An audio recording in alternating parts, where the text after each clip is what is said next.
C'est pour vous les grands, c'est pour nous les petits. Écoutez de parents à parents sur Lyon Première. Bonjour à tous, c'est Karine depuis le studio de Radio Lyon Première. Je suis toujours très contente de vous retrouver pour notre émission de parents à parents, votre nouveau rendez-vous hebdomadaire pour le bonheur des petits et des grands enfants. Et comme chaque semaine, je suis entourée de la blogosphère parentale pour traiter de sujets qui vous concernent, vous qui aimez les enfants. Et cette semaine, nous partons dans l'épuisement parental. Ce mal-être qui dure et qui fait mal. Appelé aussi burn-out, oui, vous avez bien entendu. Ce terme n'est pas réservé au monde professionnel, il s'emploie également pour les parents qui craquent à la maison. Vous savez, ces super parents qui sont devenus hystériques, impatients, voire violents et si fatigués. La folie est parfois même diagnostiqué. Quel cauchemar! En tout cas, c'est un cauchemar pour celui qui le vit et ceux qui sont autour. Et pourtant, nous les aimons, nos enfants. Alors pourquoi en arrivons-nous là? Et pour parler de cet état qui touche plus souvent les mamans que les papas, je reçois Eva du blog Rock & Lolita, qui fait partie de l'entourage d'une maman en plein burn-out. Bonjour Eva. Bonjour. Alors c'est ta deuxième participation à notre émission de parents à parents. Après, j'écoute de la musique électro avec ma fille, te voilà avec un sujet moins fun, l'épuisement parental. Mais bon, je suis sûre que tu vas nous donner plein d'espoir et de conseils qui nous feront voir le sujet un peu plus léger, j'espère. Tout à fait. Alors Eva, pourquoi justement parler du burn-out quand cela ne t'arrive pas ? Tout simplement parce que je pense que c'est important d'en parler, étant donné que j'ai été confrontée de très près de par ma meilleure amie, en fait. Et donc, elle a eu des choses très compliquées qui lui sont arrivées. Donc, je pense que c'est important d'en parler dans le sens où... donc, de témoigner en fait, pour elle et pour toutes les mamans qui seront aussi dans le même cas. Ou même quand on est proche de quelqu'un qui le vit, pouvoir détecter ça et c'est pouvoir ça, l'accompagner, essayer l'écouter. de l'aider, D'accord. parce que c'est important d'aider ses amis dans les bons et dans les mauvais moments. Voilà. Et avec nous également Catherine du blog Blabla Pipelette qui revient d'aujourd'hui avec son témoignage de maman qui n'en pouvait plus. Bonjour Catherine. Bonjour. Alors tu as écrit il y a quelques mois un billet dans ton blog pour nous conter cette période de ta vie qui t'a fait du mal. Je rappelle à nos auditeurs et internautes que tu es maman de 4 filles. Oui. Alors raconte-nous ce qui t'est arrivé et comment cela a commencé, si évidemment on peut parler d'un début en burn-out. Je pense qu'on peut parler d'un début. C'est arrivé à la naissance de ma 3e. D'accord. Ce qui s'est passé, c'est que dès le départ, en fait, on m'a dit « Oh, mais vous savez pas l'allaiter !» alors que moi, je disais qu'il y avait un problème parce que j'en avais déjà allaité 2 et que je savais que ça venait pas de moi, que ça venait d'elle. Et puis, on est rentré à la maison et ça continuait à mal se passer jusqu'au moment où on s'est rendu compte qu'elle avait un palais en ogive. D'accord. Voilà, c'est-à-dire que c'est à l'intérieur de la bouche, vous pouvez mettre un doigt d'adulte en fait dans le palais, ça monte très très haut comme ça, ce qui fait que son point de succion n'était pas déclenché et que lui donner le biberon, ça pouvait durer 1 heure, 1 heure et demie. Enfin, c'était la catastrophe. Elle tétait 2 fois, elle se mettait à hurler. Alors, qu'est-ce que t'as fait pour rien, pour pallier à ça ? Pour ça, rien, parce que tu l'as pas laissé mourir de faim quand même, non, ta fille. J'ai insisté et puis j'ai passé 2 heures, des heures entières à lui donner à manger. D'accord. Quoi. Ah oui, donc ça c'était éprouvant. Ça c'était très éprouvant et puis en plus elle pleurait énormément parce que du coup elle pouvait pas téter mais elle pouvait pas prendre de sucette non plus parce que la sucette ça marche comme ça, tu mets dans la bouche, tu as le point de succion qui est déclenché, l'enfant est heureux, tout va bien. Et du coup elle pleurait tout le temps, elle pleurait jour et nuit. C'est le souvenir que j'en ai d'elle la première année, quoi. C'est un enfant qui a pleuré tout le temps. Je la posais, elle pleurait, je l'avais dans les bras, elle pleurait. Et c'était la 3e. Et c'était la 3e. Donc il y en avait 2 autres avant qui étaient là et qui avaient besoin aussi de soins, de présence. Ça. Ouais. Et puis du coup, il y a un moment où j'ai complètement perdu pied. C'est-à-dire que c'était une espèce de cercle vicieux. Il y avait de la fatigue. J'avais plus envie de rien faire. Ouais. Et en même temps, si je faisais rien, je me sentais coupable de rien faire. J'avais plus envie de faire à manger et jusqu'au jour où mon mari m'a dit écoute, tu parles plus, c'est pas normal. Ah oui. Donc tu parles plus dans le sens non, je disais plus rien. Je passais mon temps à pleurer de toute façon et à crier sur les filles qui étaient là et qui demandaient qu'une seule chose, c'était d'avoir leur mère présente, quoi. Et la petite, la petite dernière, donc la 3e, ça a dû être aussi terrible pour elle parce que si elle pouvait pas manger, elle pleurait tout le temps. Mais c'est ça. Elle était devenue qu'un cri. Elle était devenue un cri. Elle criait. D'accord. Voilà. Et les deux aînés, comment elles prenaient ça ? Je sais pas, je m'en souviens pas. D'accord. Ah oui, donc il y a quand même Ah non, mais une absence, c'était un blackout parenthèse, complet. ouais. Mais c'est-à-dire que quand Olivia est arrivée et que j'ai vraiment pété les plombs, elle avait moins de 2 mois à ce moment-là. Il y a un moment où je me suis dit, mais pourquoi elle est là, quoi ? À quoi elle sert et pourquoi on l'a faite ? Est-ce qu'on a bien fait ? Est-ce que Ah oui, donc on en est à se poser des questions sur la présence de cet enfant. Ah mais complètement, c'est-à-dire que moi même avoir des envies de qu'elle n'existe plus ou... C'est pas des envies, c'est complètement inconscient, mais quand elle était sur la table à langer, il y a des moments où presque j'avais l'esprit qui se fermait, je la voyais plus et je m'imaginais qu'elle tombait par terre. D'accord. Ou je m'imaginais tomber avec elle dans les escaliers et qu'elle se tapait la tête contre les murs. Mais c'était des trucs horribles. D'accord. Et j'ai réussi à en parler un petit peu, mais à ce moment-là, c'était très compliqué. Et toi, Eva, comment ça a commencé chez ton amie, son burn-out ? Alors, mon amie, déjà, pour remettre les choses dans leur contexte, c'est une maman solo qui a vécu une grossesse solo et qui, donc, a un petit peu tendance à la dépression déjà à la base. Ah oui, il y avait un terrain. Elle est un peu fragile, en fait. D'accord. Elle est un peu fragile. Donc, juste après son accouchement, elle n'a pas réussi à allaiter sa fille, un petit peu comme toi, en fait. Sauf que c'était la première fois et qu'elle était persuadée que c'était elle le problème. Ah oui, puis on est très mal conseillé en plus. Voilà, c'est ça. Dans les maternités. À la maternité, tout quoi, à fait, dans laquelle elle a accouché. Elle était persuadée que c'était elle. Donc, à la maternité, ils sont pas très... ils ne t'aident pas au niveau de l'allaitement. Ils t'envoient des biberons et ils te disent, voilà, faites comme ça, faites comme ça, etc. Donc, elle a laissé tomber l'allaitement alors que toute sa grossesse, elle était persuadée de réussir à allaiter. Donc, ça lui a fichu un coup déjà. Elle voulait le faire, voilà, c'est ça fait mal. Donc, elle a eu l'impression de faire mal. Déjà, le premier jour de vie de sa fille, elle s'est dit, ça y est, j'ai déjà loupé un truc. Quand tu n'arrives pas à nourrir ton enfant alors que tu es là pour ça... C'est ça. Ça donc déjà, ça l'a complètement anéanti. Ensuite, les réveils fréquents du bébé, etc. Le fait d'être toute seule, d'avoir des personnes qui viennent te voir mais qui n'ont pas de rapport vraiment avec l'enfant, pas de papa, les grands-parents absents, pas présents non plus, les tatas, les tontons, oui, heureusement qu'ils ont été là. Et les amis comme toi. Et les amis. Moi, je suis pas allée la voir à la maternité, par contre, parce que je suis un peu loin. On est maintenant à 150 km. Puis elle est sortie, je suis allée la voir dès le jour de sa sortie, en fait. Donc voilà. Et elle pleurait tout le temps, sans arrêt. Elle était complètement perdue. Elle savait plus où elle était. Donc c'était pas un baby blues, parce que souvent à la sortie de la... c'est parti par une sorte de baby blues, c'est-à-dire tout le temps pleurer pour une émotion forte de plaisir, une émotion de tristesse, peu importe, des pleurs tout le temps. D'accord, donc ça a commencé par un la baby chute blues des hormones, etc. Voilà. Un baby blues qui a duré. Ça a commencé par un baby blues, et puis quand au bout d'un moment elle a vu que ça durait, quand elle est rentrée chez elle, etc., qu'elle n'arrivait plus à dormir, quand elle dormait pas vraiment parce qu'elle avait toujours peur que sa fille se réveille, elle avait peur de ne pas gérer les pleurs de son enfant, elle avait peur de ne pas se réveiller quand son enfant se réveillait, parce qu'au début on a un petit peu tous cette crainte de se dire, est-ce que je vais me réveiller quand il va se réveiller, est-ce que je vais l'entendre, donc elle avait peur de tout ça, donc elle dormait jamais vraiment bien, et du coup l'épuisement a fait que son état s'est empiré de jour en jour. D'accord. Voilà. Ok, donc là tu es intervenue. Alors moi je suis montée très souvent, très régulièrement, donc j'ai fait le trajet Chambéry-Lyon très régulièrement. Je me suis rendu compte de tout ça. Donné des conseils, j'imagine. Je lui ai donné des conseils, je restais la nuit avec elle, une nuit en général tous les 15 jours, je m'occupais de sa fille pour qu'elle puisse se reposer un petit peu, etc. Et est-ce que là l'enfant était différent ? Oui. La petite était beaucoup plus zen. Les enfants, c'est des éponges. Déjà. Ça, complètement. Donc, quand elle était stressée, sa fille était stressée. Et plus elle stressait, plus sa fille était pénible. Plus moins elle dormait, plus elle pleurait. Elle a eu un bébé RGO, donc reflux gastro-œsophagien, donc avec les remontées acides. Donc, bébé qui a changé je ne sais combien de fois de lait. Bébé qui a eu peut-être une intolérance aux produits laitiers, donc test d'allergie, etc. Elle a fait des bronchiolites. Enfin bon, il y a eu énormément de problèmes. Elle a vécu plein c'est ça. Et comme c'était une maman déjà paniquée à la base, du coup, le fait que sa fille avait de petits ennuis de santé bénins, en quelque sorte, parce que le RGO et tout, c'est désagréable, mais c'est pas en soi une fatalité.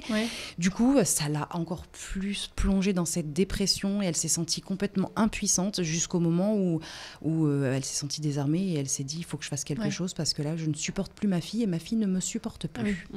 Donc, donc à vous entendre, le burn-out, c'est pas un état immédiat, c'est la conséquence de stress accumulé depuis des semaines, des mois, voire des années, par des nuits difficiles, des pleurs incessants, des comparaisons comparaison de tout et de rien, comme Ouais. toi, Catherine, avec l'allaitement de ta troisième Oui, fille. c'est ça. Donc, troubles du sommeil, alors peut-être pas vous, mais consommation excessive de médicaments, dépression peuvent être les ingrédients d'un burn-out. La première phase par laquelle, Catherine, tu es certainement passée fut un épuisement émotionnel. Au réveil, il suffit de penser à sa journée pour se sentir incapable de la vivre. Puis nous nous détachons de tout en pensant nous préserver de ce quotidien qui ne nous plaît pas. Et nous faisons tout machinalement sans nous préoccuper de savoir si c'est bien ou pas. Et enfin, c'est la chute, ce moment où nous réalisons qu'être parent, c'est pas aussi évident que cela. Ouais. Tout est insurmontable, même de mettre les chaussettes de son enfant, n'est-ce pas, Catherine ? Ah oui. Alors heureusement, s'en sortir, c'est possible. Nos deux blogueuses, Catherine et Eva, nous diront tout après cet interlude. À tout de suite. Et nous voilà de retour dans le studio de Lyon Première pour la suite de notre émission de parents à parents sur le burn-out parental, si sournois et heureusement de moins en moins tabou. C'est pour cela que nous en parlons aujourd'hui dans cette émission et souvent dans nos blogs. En effet, en première partie avec les blogueuses Catherine et Eva, nous avons été d'accord pour dire que cet épuisement parental touche tous les parents qui travaillent ou qui sont au foyer. Il n'épargne aucun milieu social. En général, ce sont des parents consciencieux, voire perfectionnistes et qui ont du mal à déléguer. Et les femmes comme ton amie Eva, qui cumulent précarité, isolement et problèmes familiaux, sont néanmoins les plus vulnérables. Idem pour les mamans de multiples. Alors une petite pensée pour nos blogueuses Claire de la vie des triplés et Sophie de Jumeaux et plus. Alors comment s'en sortir, s'il vous plaît ? Commençons par toi, Catherine. Qu'as-tu fait pour reprendre des forces au moment de ton burn-out ? Alors, ce qui s'est passé, c'est que j'ai déjà essayé de trouver une solution à un moment en me disant, si elle pleure, c'est qu'il y a un problème. Alors, je suis passée par des choses très bêtes. Je lui ai changé de matelas dans son lit. Je lui ai mis un oreiller.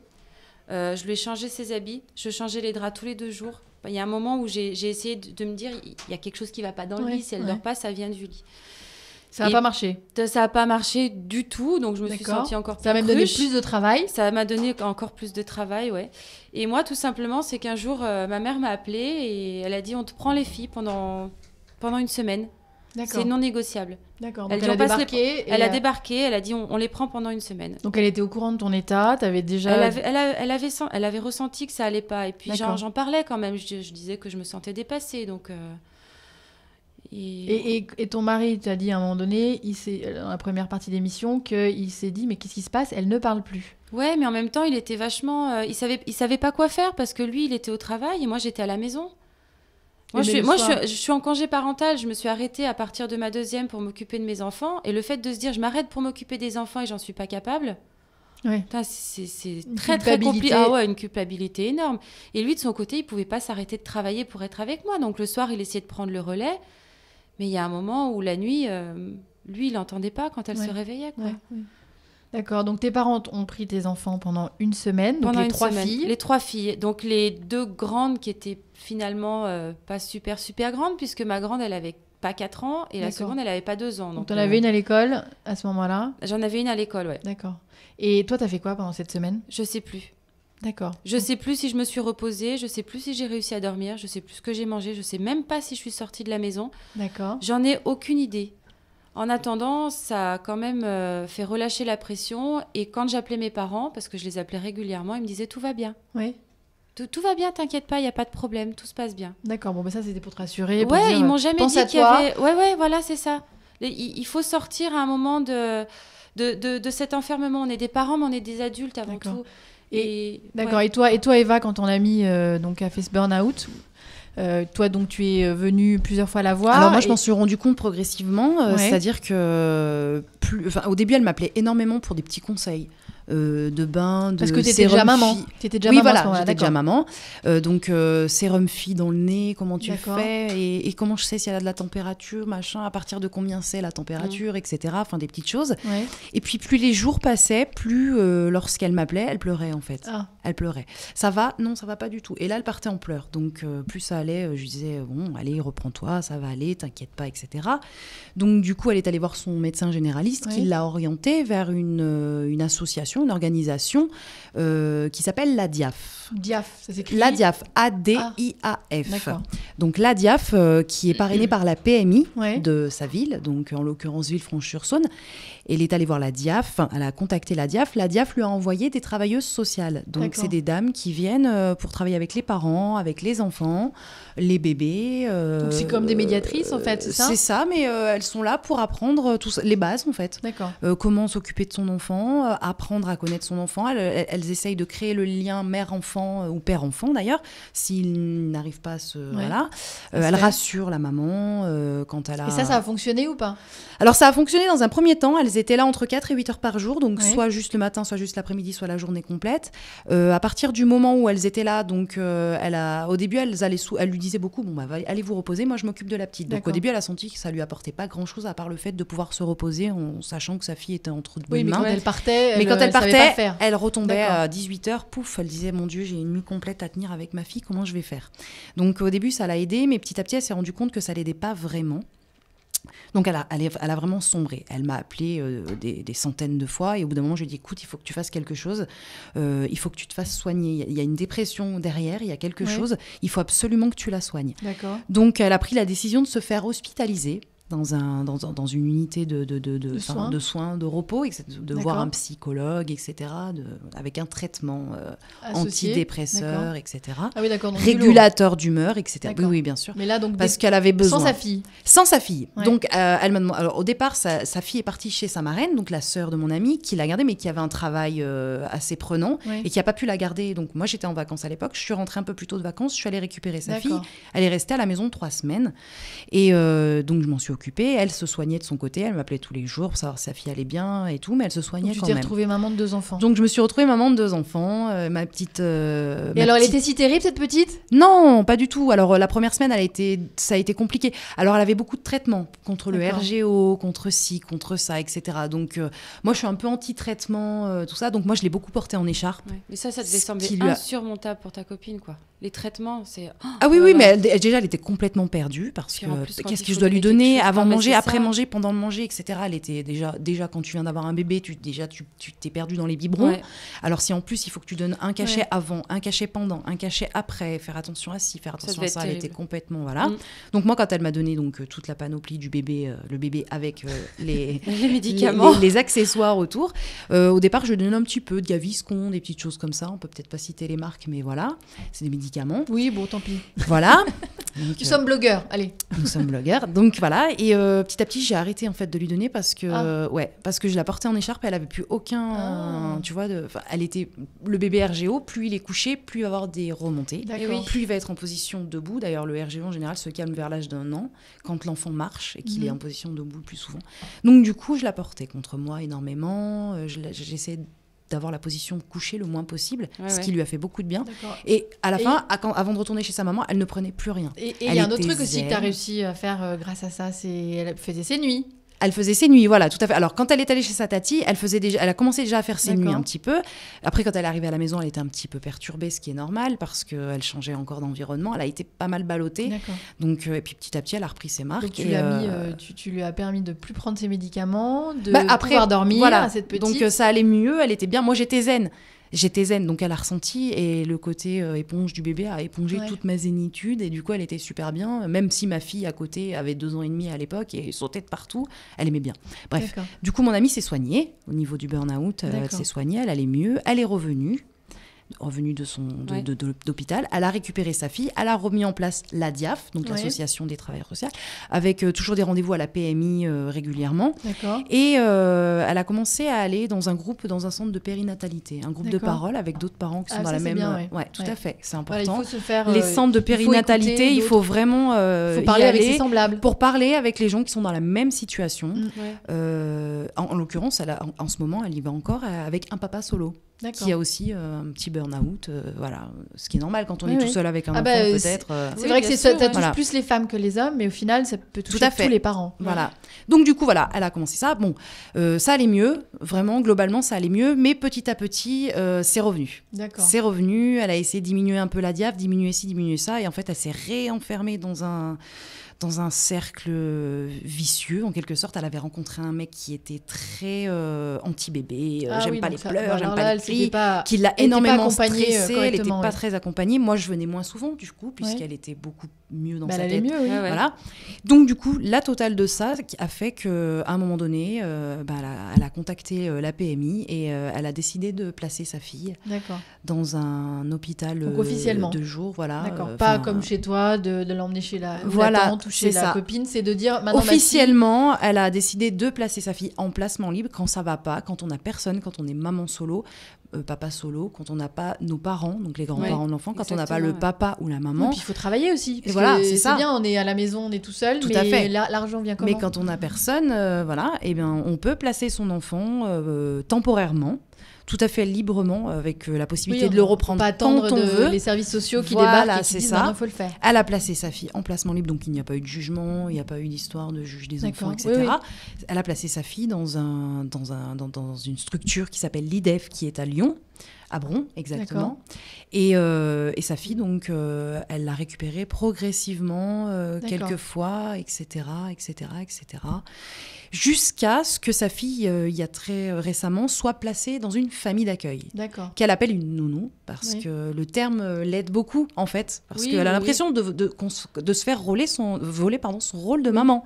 C'est-à-dire qu'elle a l'impression d'être une maman à mi-temps. Elle a sa fille le lundi, le mercredi et le vendredi. Le reste du temps, elle n'est pas maman pour elle. Elle n'a pas les... voilà, c'est ça, c'est très compliqué. C'est compliqué aussi de voir sa fille s'attacher à d'autres personnes qu'à elle. Oui, mais quelque part, si elle avait des parents, un mec, l'enfant s'attacherait à d'autres. Donc c'est intelligent aussi que l'enfant puisse s'attacher à d'autres personnes que sa maman. C'est ça. Mais après, c'est vrai, mais elle a l'impression qu'on lui vole son rôle de maman. Donc du coup, cette dépression va mieux, mais d'un côté, elle va pas bien parce qu'elle veut récupérer sa fille. Mais pour le bien de sa fille, bien sûr. Pour le moment, c'est trop tôt. Pour le moment, c'est trop tôt. Et surtout, c'est quelque chose qu'il faut faire progressivement. Donc tu peux pas récupérer. Histoire à suivre. Et toi, Catherine, lorsque tu as récupéré tes enfants, donc il y a des trucs que tu as plus fait comme avant ? Oui, j'ai lâché le pied surtout. D'accord. C'est-à-dire que déjà c'est le foutoir chez moi parce que je suis pas du tout ni organisée. Pas du tout. Non, pas du tout. Moi je trouve que c'est très bien. Ne te moque pas de moi. Pas du tout. 6 personnes dans une maison. Non, j'ai lâché le pied sur le ménage. Tant pis si l'aspirateur était pas passé tous les jours. En plus on a un chien et des chats, donc si tu veux, on a des petits aspirateurs vivants. Ouais, voilà. Ensuite, j'ai arrêté de vouloir toujours préparer à manger. Parce que j'aime beaucoup faire à manger aux filles. Ah oui, ça on le voit sur ton blog, tu nous mets plein de recettes. Voilà, j'aime beaucoup la nourriture saine, j'aime beaucoup ce genre de choses et du coup, c'est pas grave. J'ai acheté des boîtes de raviolis. Et pourtant, c'était des trucs là des plats industriels. J'ai racheté des plats industriels, ça a été très compliqué pour moi, mais en attendant, ça m'a permis de voir que déjà elles n'en avaient rien à faire à l'époque. Elles mangeaient, elles avaient quelque chose dans le ventre et finalement, ça allait pas si mal que ça. Et ça leur allait très bien aussi. Voilà. Et puis c'était toi qui culpabilisais, disais oh là là cette fois-ci c'est pas moi qui l'ai fait. Non mais voilà, c'était dur de lâcher là-dessus. Et puis c'est pas grave, tant pis si j'étais mal fringuée, tant pis si les cheveux étaient sales, tant pis si D'accord. C'était plus si grave. Mais là on vous rassure, elle est propre, Catherine aujourd'hui, elle est venue. Je me suis lavée sous les bras. Bon, et justement, en publiant dans vos blogs des billets sur ce sujet-là, vous avez eu plein de commentaires, toutes les deux. Est-ce qu'il y a des personnes en particulier dont vous voudriez parler aujourd'hui ? Oui, alors moi, je voudrais parler de 4 blogueuses qui m'ont donné leur lien. C'est des billets que j'ai lus. Il y avait Charlie Chouquette qui avait écrit un billet, Le jour où j'ai crié. D'accord. Il y a Jeffa sur son blog Le carnet de Fernanda qui avait écrit Sois forte, dure et relax. Il y a Moumcha qui avait écrit Moumcha et le burn-out. Qui m'avait beaucoup touchée parce que ça me ressemblait beaucoup ce qu'elle avait écrit. Et Sandrine de Maman Mat, comment j'ai failli péter un câble. Donc je remettrai les liens sur le blog. Bien sûr. Et là, l'objectif, c'est qu'on puisse retrouver tout ça sur l'article du blog de cette émission. Et justement, dans tous ces témoignages, j'imagine, tu disais qu'il y a des choses qui ressemblaient à ce que tu avais vécu. Puis il y a peut-être des choses aussi où tu as senti qu'elles n'étaient pas encore en plein burn-out, mais qu'elles allaient y arriver. Oui, et ce qui est bien, c'est qu'elles en ont parlé justement. D'accord. Parce que dans ces cas-là, quand on arrive à ressentir qu'on va péter un plomb, il faut le dire tout de suite et pas se laisser enfermer. D'accord, donc ça c'est ton conseil. C'est vraiment ça, et c'est très très important. Et toi, suite à ton article, Eva, est-ce que tu as eu des commentaires J'ai eu quelques commentaires, mais par par souci de confidentialité, je pense qu'il y en a beaucoup qui m'ont contacté en privé, en fait. D'accord. Ah oui. Voilà, Donc via ça le reste formulaire quand même, de contact du blog. Soit celles qui ont des blogs, elles savent parler librement, Voilà, donc elles vont c'est se permettre de le faire. Soit les mamans Voilà. ou les papas qui ne sont Tout pas à fait. blogueurs, mais qui ont envie d'en parler, d'accord, elles le font en mode Préfère privé. le faire en mode privé. Mais c'est qui est ouais. possible, il n'y a pas de... Oui, bien sûr. Après, on peut le D'accord. faire en anonyme, mais bon, c'est Ouais. pas. Voilà, donc j'ai été contactée en privé par des personnes qui avaient vécu la même situation, même pas spécialement des mamans solo d'ailleurs, et qui ont retrouvé un petit peu toutes les étapes en fait Ouais. de leur de leur descente aux enfers, j'ai envie de dire, voilà.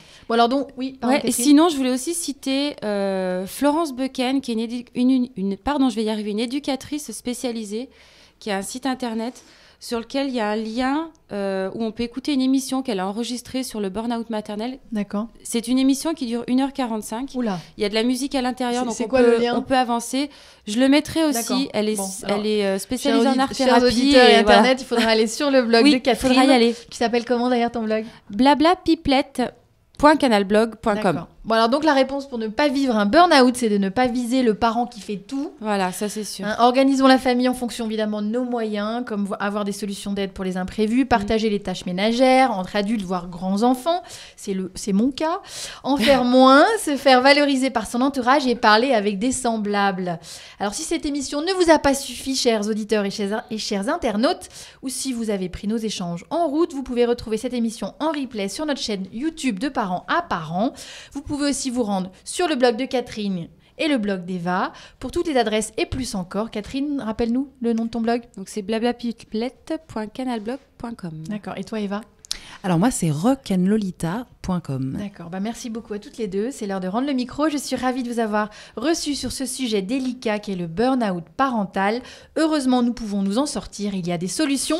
Lisez nos blogs pour les connaître. Et chers auditeurs et internautes, nous vous quittons dans la bonne humeur et espérons que vous avez passé un très bon moment en notre compagnie. À la semaine prochaine pour une nouvelle émission de Parents à Parents sur Lyon Première. Nous vous parlerons des parents pas parfaits, ceux qui finalement sont partout sans le savoir. D'ici là, amusez-vous bien et découvrez aussi nos têtes d'enfants sur notre page Facebook de Parents à Parents. Au revoir à tous et à très bientôt, Catherine et Eva sur les ondes de Lyon Première. Au revoir. Retrouvez l'émission de Parents à Parents en podcast sur le site www.lyonpremière.com.